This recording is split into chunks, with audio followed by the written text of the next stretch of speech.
Hə, Zəfər, Xəqani, Məryəm, Fatih maşını sürürlər. Maşın nömrəsini çəkək. ZG 686. Offroad edirsiniz elə. Görək nə tər sürürsünüz.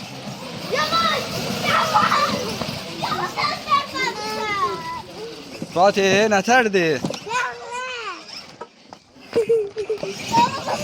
Öteki seni. Arkadaşlar sonra beni bununla sürdürürler. Ne yapacak?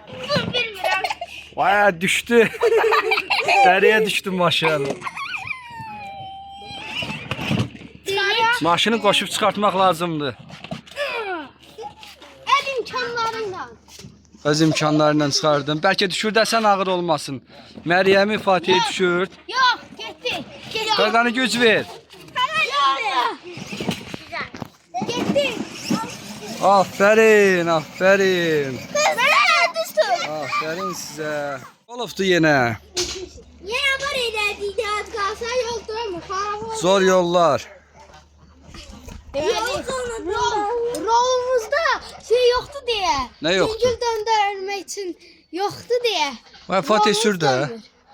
Dönmür yolunuz. Seçin dönür. Hoppa, ince yol var. O maşın altını vurdu. O nerede? Armut'tu. Armut değil. Aferin. Üstten üstünde durur. Vay, bu deyib ya.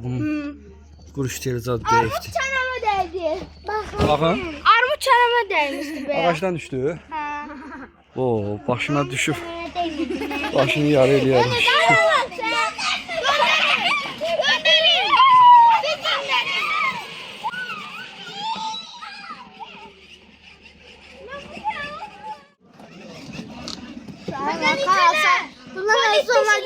Söndür bunların işlerini.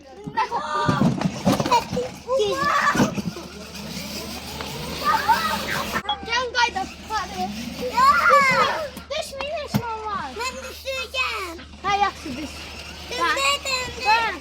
Ay Fatih çaktır. Var mı? Çaktır. Ha. Şey. Yenidir.